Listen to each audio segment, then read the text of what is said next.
So were you based on Sir Lancelot then for the duration? Yes, we arrived, we went down with 5-9 Commando Squadron, Royal Engineers. We were based on Lancelot, as I say, and we did the rest of the journey from Ascension down to St Carlos Water on Lancelot, or Sir Lancelot.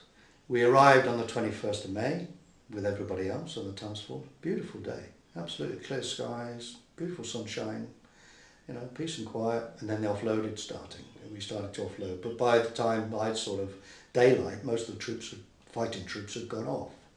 And I was just left on Lancelot waiting to be tasked. We didn't know when we were going to be tasked, to whom we were going to be tasked, or whatever.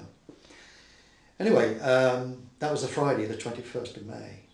And Jim and I were just sitting there twiddling our thumbs, checking our kit, basically waiting for the call.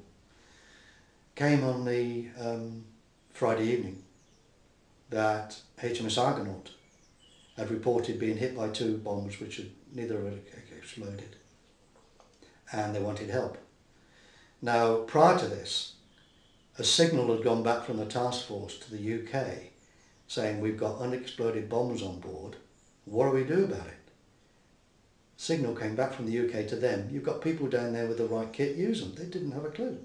They didn't even know that you were there? They didn't have a clue we were there or what our capabilities were.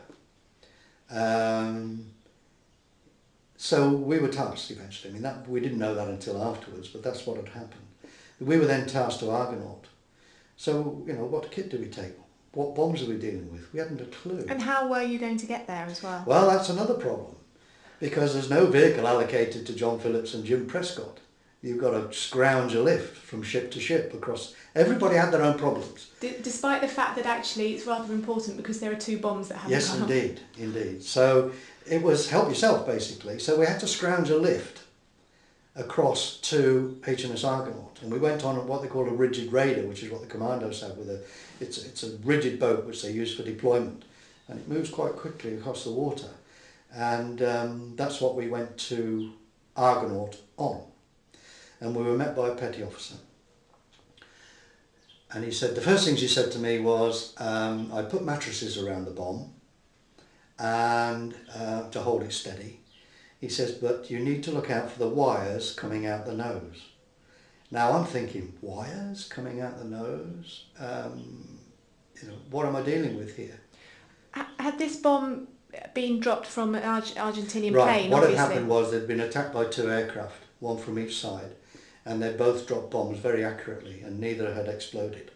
I can tell you now that one had gone into the forward magazine on the port side, and the other one had gone into the boiler room of HMS Argonaut on the starboard side.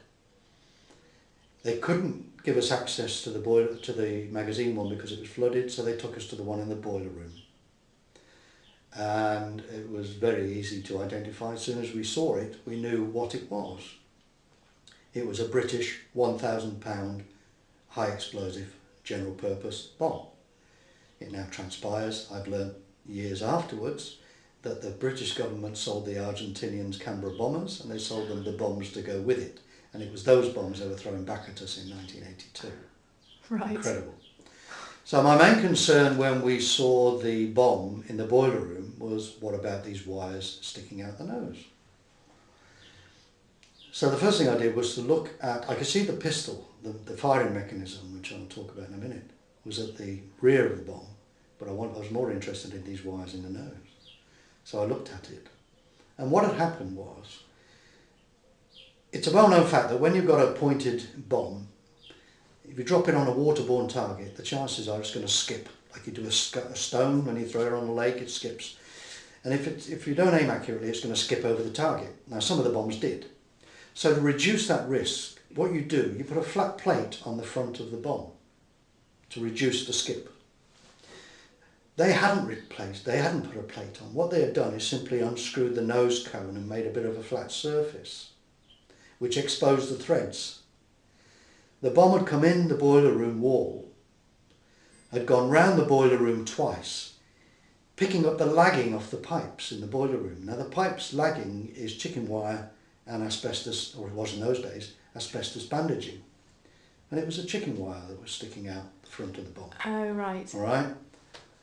No problem. See what it was straight away. So that was not a problem. So we decided, that was a relief too, because I was worried, you know, what's all these wires? I'm not familiar with wires, it's all mechanical, it shouldn't be electrical. Anyway, we then dealt with the pistol. Now the pistol is the means of setting the bomb off. There's two terms, a pistol and a fuse. They are different. A pistol has got no explosive in it, a fuse has explosive in it. That's a subtle difference. And this one was fitted with a pistol with a striker mechanism, which had failed to go off. They were very lucky, which had failed to go off.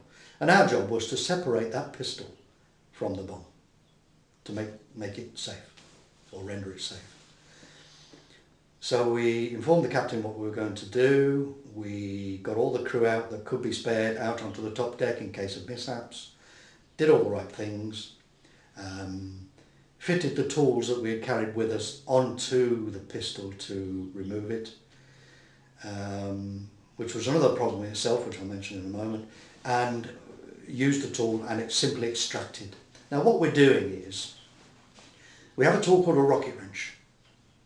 And it's a clamp that you clamp onto the pistol and you fire it electronically, and it's fitted with two cartridges, and you have a Catherine wheel effect, and you're simply unscrewing it remotely, and you've put a piece of elastic or a bungee cord, as we called it, which pulls it as it spins, so it takes it out.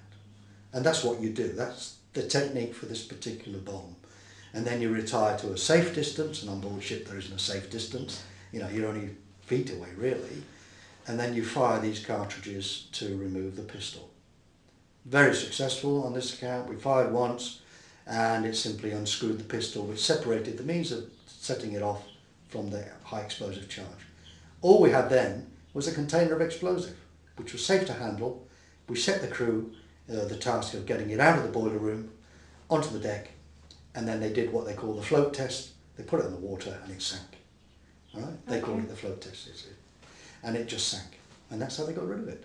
That took several hours, because you're talking a ton of steel with explosive. So we'd been blooded really. We'd dealt with our first unexploded bomb, which turned out to be a British bomb which we were familiar with. So we were on a high.